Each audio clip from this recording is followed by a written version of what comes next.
In a world of boring talk, misinformation, and mindless chatter, two superheroes emerge from the ashes. Ben, is this asses or ashes? Bring the action. Happy hour with Ben and Alexander. Pull up a chair! Raise a glass. And join in the chat! It's talk radio with jazz hands. Oh my god, you had to say that. Yes. Show today. What's Oh going my god, on? the show today. Okay, I know. it's Remember? hilarity ensues. We have, one of our favorites, and we've begged, we pleaded, we took out a billboard on Sunset Boulevard. It was right there. It's like, please please come on our show! Fortune Feimster. I cannot believe it. Finally, we get her in here. Finally, she's like, yeah, buddy. And then her response, I sent her like Sure. 10 paragraphs of like, how much do we love thee? And she's all, yeah, sounds good. I'll be honest. She's busy, man. And then yesterday I was so nervous because she was in jury duty. Oh. And I was like, I hope she can make how it. much do we all? It's a part of what we have to do, but that is the dreaded when you walk in and you get picked. What? So I sent her like 4 emails yesterday, like, oh, here's the parking. Here. She was gonna cancel of your craziness. I know. And she's like, I'll be there. And that's it. It's like, love me, Fortune. She was on to you, man. She was like, she's on this bitch. Anyway, so of course it's from Chelsea lately. Absolutely. Last Comic Standing. Last Comic Standing. Her resume is. I can't wait to really get her on it. I Well- talked to her about how she started. Well, she started as an entertainment blogger, and now she's writing about herself because now she's Hey, famous. hey. Got a new house. Ooh. We're gonna find out the address. We're gonna show up. Be like, hey, girl. Chili. I got some nookie cookies. You want to start it? I think we should start it. Come on, Natasha, cue it up! So I'm like, Dad, I'm gay, and he cocks his head back. He's like, oh shit. Well, you want to go to Old Navy and get your new outfit? I'm like, Dad, what does Old Navy have to do with me being a lesbian? He's like, I don't know. They sell vests and shit. I'm sexy and I know. Here we go! We are live from Sunset Hour Studios here in the heart of Hollywood. The boys of Happy Hour are proud to present That name that's on everybody's lips lately. Comedian, writer, and actress Fortune Feimster! What's going on, Mama? What an entrance. You like that? Or an intro, I guess. How are you? I'm great. How are you guys? Brilliant. Thank you so much for coming You're here. welcome. I am glad that I could respond to your emails with all those words. It's like, bitch, it's not Twitter, it's email. Call our guest the B word right out of the back. As you can probably guess at this point, I hate email. I hate writing Corresponding people with people. back. and I hope it never comes off as rude. I'm just like, I got it. I'll be there. Did you hear that? I was like, what are you going to wear? Do you want to coordinate outfits? And she's like, I don't know. My manager hates it because she'll do the same thing. She'll send me all these auditions, and I'm like, yep. I got it. I told him twice today. I was like, stop messaging her. I was like checking her Facebook. Is she saying anything? Is she saying anything? I haven't checked it a lot. I haven't checked anything today because I've been in the yard working like a good lesbian. What? Because you bought your first home. I did a year ago. What is that like, homeowner? I feel like an adult now. I'm like a real adult. It's weird. I went to the garden center today and bought mulch and A lesbian in the garden center? I know, Never. weird. But it's she but got I'm not. money? But I'm not that type of lesbian, so it is weird. So this is learn. You're learning the ropes yeah, right now. I was asking them all kinds of questions. I was like, now take me step by step. I wish they would respond to you like you do to people. Be like, What's one of the biggest projects that you had to work on with your house? Gosh. I mean, luckily it had been flipped, so right there was on. a lot done. But I had like a white picket fence built because Yeah. I'm living the American dream. Just a lot of painting and stuff like that. but you really are living the American dream. I mean, you've worked in the entertainment industry. You were a blogger for a number of years. You were a writer, and you got on Chelsea lately. And Yeah. it's ironic now that you afford your own house and you're like out of the house most of the time. I know, touring all right? over the place. I'm never home, which is so weird. How is that having to travel now? And now people are just recognizing you left and right. Was that kind of weird when you start getting all these followers and then when you start getting all this interaction? Well, I kind of eased into it a little bit. I mean, I've been out here 12 years, and no one knew who the heck I was for a really long time. But I have one of those, I don't know, maybe a distinct look, because even when no one knew me, I would like go to a party where there was like some bartender, and like a year later he's like, I served you a drink once, and I'm like, what? Kind of creepy.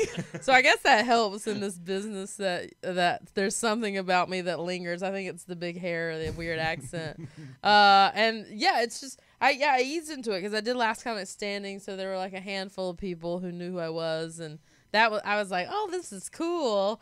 And then I got on Chelsea, and then it was like this whole door exploded. I mean, it's not like I'm Jennifer Aniston, but at least when I go to I go to WeHo, You're good to go. I'm Jennifer Aniston You gotta at WeHo. come into the new bar, damn it. I will, because I like country. It's rock and country, yeah, man. I've gone to Oil Can Harry's before. Oh, right, yeah. That's another one. Just all the gay country western bars. Fun, man. All of them. All of them. All the two of them. So, do you get tired now being asked by every gay bar, every gay event, every gay baptism to host? Does that get up now? I mean, at this point, I'm very flattered anyone wants me to do anything. But I am like all over the place hosting something or going to something. Right now, the only thing I'm saying no to right now are local stand-up shows because I'm so tired of my jokes.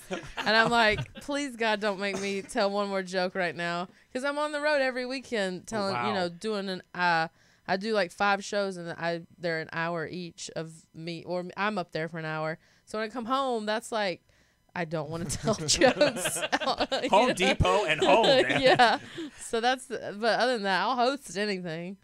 Do you feel the pressure to be like funny around your friends on a regular basis? I mean, most of the friends I have now I've had for a while, so they're used to my personality. I'm not as like I'm a little shyer in real life than I am on stage. Everyone thinks I'm like a party person, or they think I'm a stoner. Yeah. I'm like no, I just have squinty eyes and a slow Southern accent.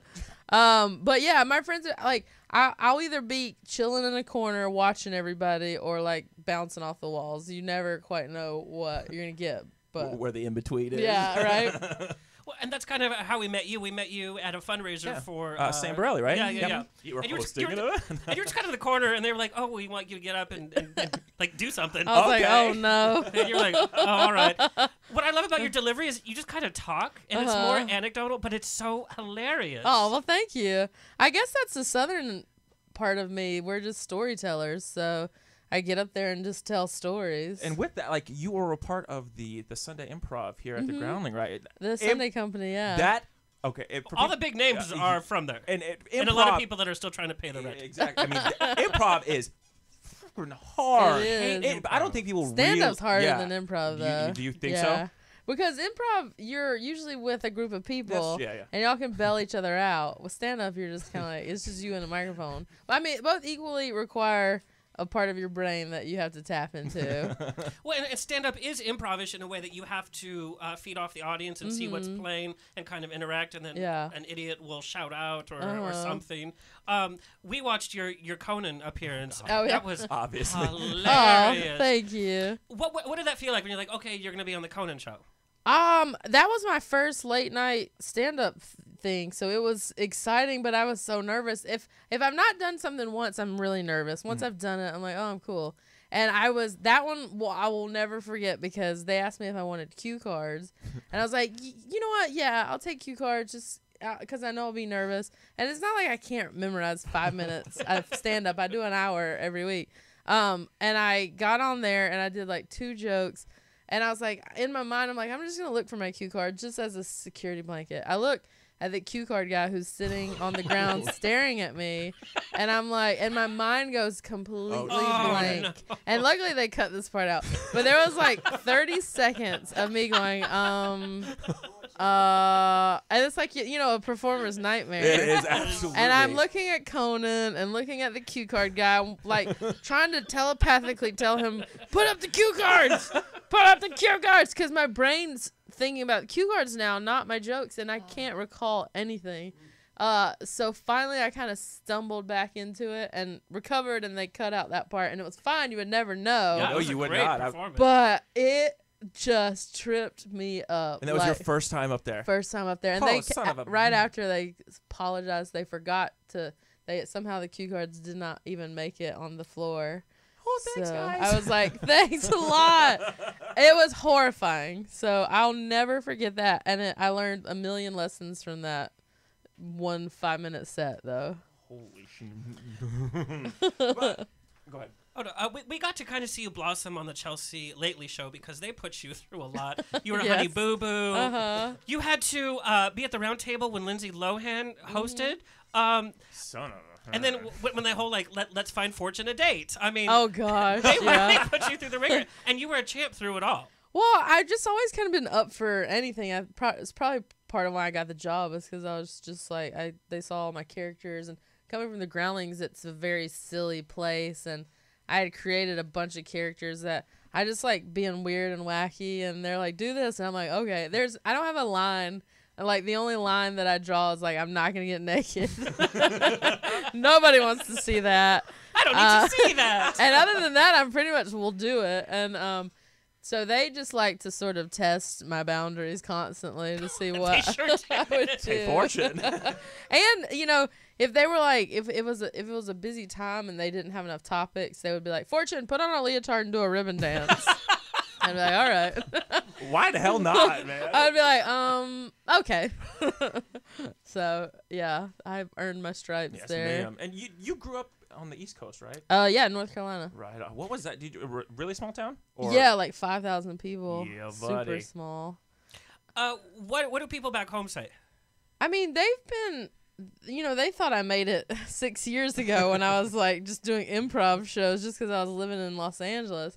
So the more I have been able to accomplish that, the more they're kind of like, wow, you know, for them it's very exciting. And I'm lucky because I'm from a conservative southern town, but they've been supportive of me from day one. That's awesome. I think that TV's like this weird loophole.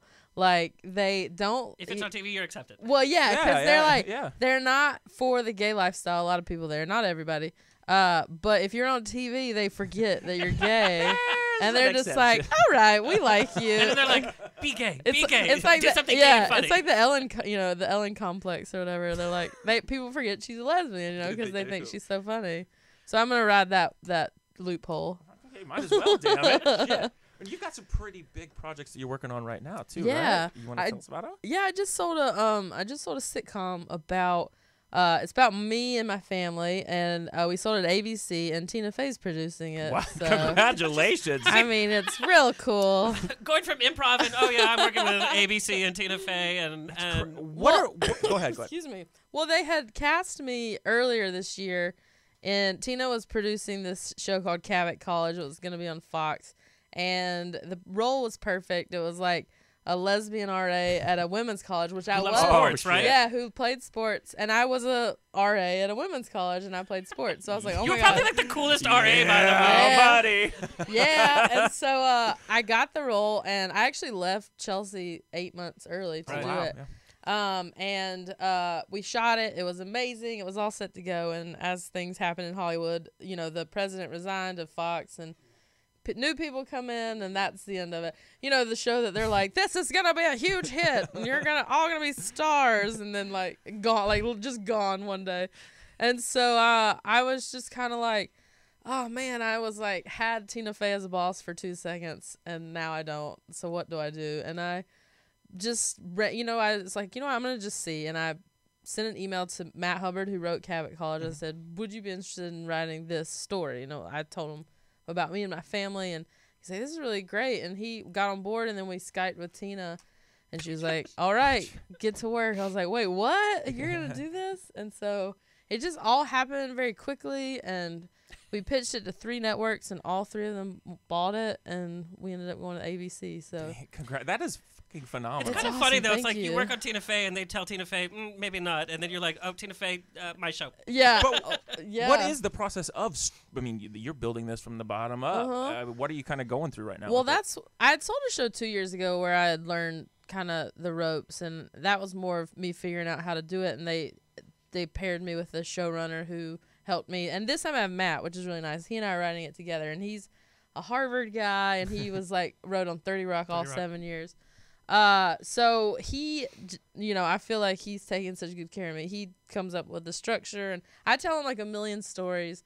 He puts it into a structure, and then I come up with, extra punchlines, and then we have conference calls with Tina and her writing partner Robert Carlock, and it's so weird to be like, oh my God, I'm sitting in my house and talking to Tina Fey, and she sang my mom's name.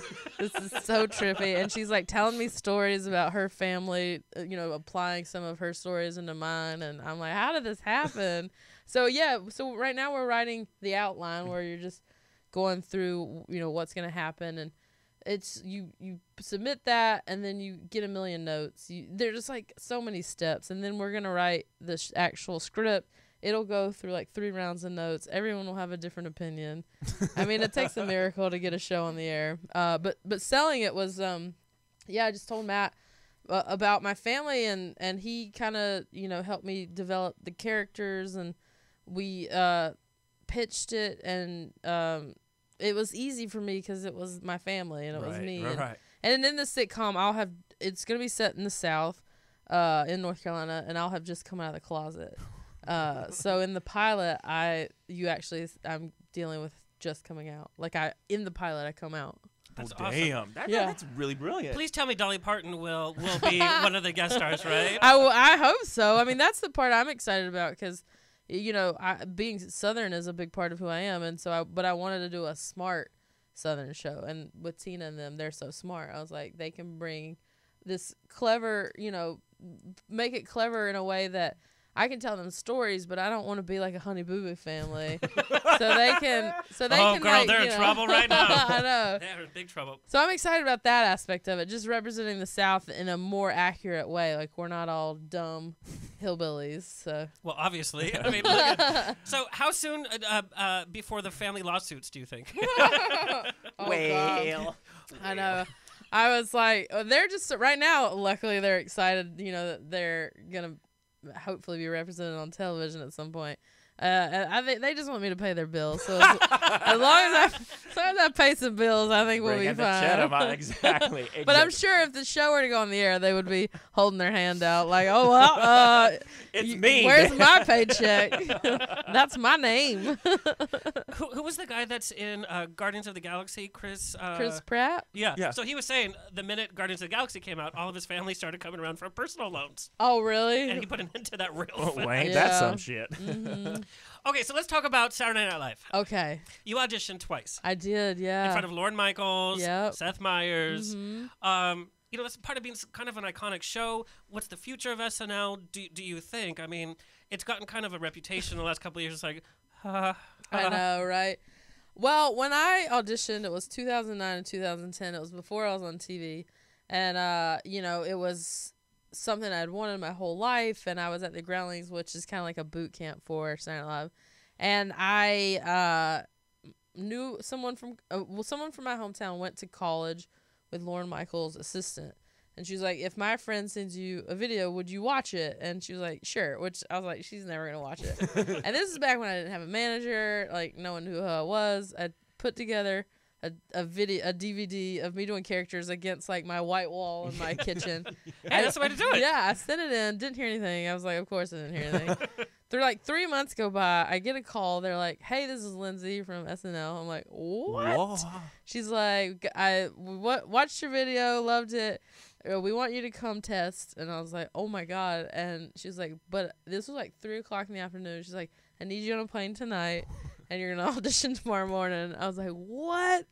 So, your adrenaline just kicks in. And so I went to Rockefeller, and they put you in the makeup, and I had to wait for 2 hours so you're sitting there like pacing the floor, but you're going down that hall with all the pictures and that you see backstage all the time in the videos, and you go on stage, and it's like one of those old school like Broadway auditions where they're in the corner with the desk and the light. And there's like smoke. Yeah, and no one's saying anything. It's silent. I mean, it was terrifying.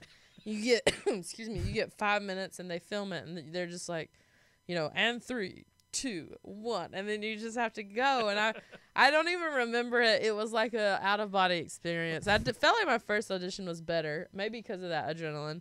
And they, sort of chuckle, and my last 3 characters, I had like layered clothes to portray. I went from like Richard Simmons to like the Hooters waitress. The Hooters waitress is hilarious, by the way. But so I end on the Hooters waitress, and I'm in this like, orange shorts and a tight shirt with like a pile of clothes beside me, and all of a sudden that's it. Like, it's over, and they're like, And you have to, like, gather Yeah, your I stuff. felt like such a slut, like gathering my clothes in a walk of shame, and I was just like, I'm gonna just pick up my dignity and go and Not look anyone in the eye. So I didn't get it, which it wasn't common to my friend Taryn, who's on the show now, Taryn Killam. He auditioned Oh, he's 3 hilarious. times. He's yeah. really funny. We auditioned 2 times together, and he auditioned a total 3 times. So it wasn't uncommon for them to keep bringing back. So I didn't get the first year. The next year, Lauren and Kristen Wiig and a bunch of other people came to one of our Groundling shows, and that was really cool because I was doing a Girl Scout character who had a book bag, and afterwards Kristen Wiig was like, that was my book bag from high school. Like she had left it, she'd donated it to the costume closet. And she's like, the whole sketch, I'm just looking at my backpack. I'm like, that's so funny. So they brought me into audition again that summer, and I did fine, but I had this like dance at the end where I have this dance that I do where I dance to the plate of donuts. And for whatever reason, I thought it would be a brilliant idea to put carrots in my pocket and shoot the donuts with carrots. And I start the dance, and the carrots fall out of my pocket. I pick them up, start doing the dance again. They fall again. I'm like, oh my God. I twirl. One carrot flings back across the infamous SNL stage. And that was what I ended that audition on. I was like, well, that's definitely not happening. And it did not happen. I'll Grab take a my taxi back to carrots. California. So both times I end in shame. And and then I didn't get it. And then 6 months later, I got Chelsea. And I never sent in a tape again. So And never looked back. Like, peace. I mean, it works out. I mean, SNL obviously is like, a comedian's dream. But I never wanted to live in New York. And I've had a good life since. Always, but especially since 2010, so much has happened that I'm so grateful it didn't work out. Everything always tends to happen for a reason in this town, right? Yeah, and you know what? The irony is that if I had been on SNL, I doubt I would have sold a show with Tina Fey. Right. Mm-hmm. Yeah, so it's so weird that and she's an SNL person, so. Full circle. Yeah. Let's talk about working with Chelsea Handler a little bit. Okay. I know there's the Chelsea Handler on air, and then there's the Chelsea Handler that you hang out with and have a good time. I hear that she's very supportive of the people around her, which you kind of, you guys are kind of like browbeat on her show. Or what? What did you say? Oh yeah. Browbeat. Isn't that like a great wait, phrase? excuse Was that me? very intellectual? Okay. No, I just didn't hear what you said at first. I didn't understand what the hell he I said. thought you said brownies. I was like, we are brownies. We're delicious and sweet. Did it take time to kind of click with her personality and what she kind of expected from you? Yeah, I mean, she always liked me. Like, she was always good to me, and she never made fun of me. She would make fun of everybody else and not me for the longest time. And I like to think that's because she respected me. But it's just because she didn't know me that well. I was kind of shy my first year there. I sort of kept to myself, and I'm that person that turns it on and off. When I'm off, I'm just chilling and I'm doing my thing, and when I'm on, I'm on. And so I didn't get to know her well for a while. She was always super cool and very generous. But then like my last year and a half, I really started to feel like home, and she and I became better friends and would start to play tennis and have more of a relationship, which was nice. I mean, I loved working there. So it was hard to have to choose like, do I stay? And because when I left the show, I didn't know it was going away. Right. So it's like, do I stay and ride this out and stay with my friends, or do I take this big risk and try the show? And my friends are like, you have to go. You have awesome to take the friends, risk. Yeah. And so that was tough, but we're all still friends, and I haven't heard from her lately just because she's like traveling all over the world right now. And Lord knows where she is. And we're very different. Like she is a party girl. Like that's not an act. She does like to drink and have a good time.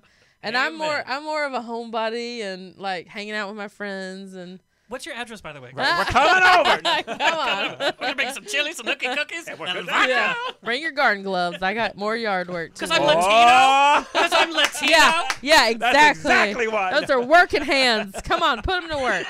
If there's a role on your show for the husky Latino gardener, I'm all about it. Oh, And now he's about it. I weirdly enough was just writing a role, and it was called Husky Latino Gardener. And there it is. Please say you'll stick around for our next segment. I would love to. Yes. So are we gonna take a quick break? I can't Take believe. a little quick. Fans can find Yeah, you yeah, on Twitter. Twitter, Fortune Funny, and FortuneFeimster.com for stand-up shows. I have shows in Vegas this weekend, Missouri the next weekend, Fort Worth, Texas, and Damn, huh? Nashville, and You don't remember? somewhere. Oh, San Francisco And, for New Year's. You really are going everywhere, aren't Yeah, In Los Angeles, we're actually we have the poster for your show in Los Angeles. at the It's- Groundlings. it's a show. I'm bringing back. I don't do many characters ever live, and I'm doing Oh a my God, best that's so of show excited. December Oh 1st. my God, Oh, that's gonna be seriously? awesome. Yeah, so my best stuff from Sunday Company, I'm doing like 9 of my own sketches and some of my friends' own sketches. It's gonna be fun. It's gonna be a good one. Might have to check that out. I know. All right, and your website is hilarious. So you It have is. your It's actually highlight really great. reel. Yeah. Thank you. My brothers did that. So They really did. they did my website. job. Thank you. Get ready for the lawsuit.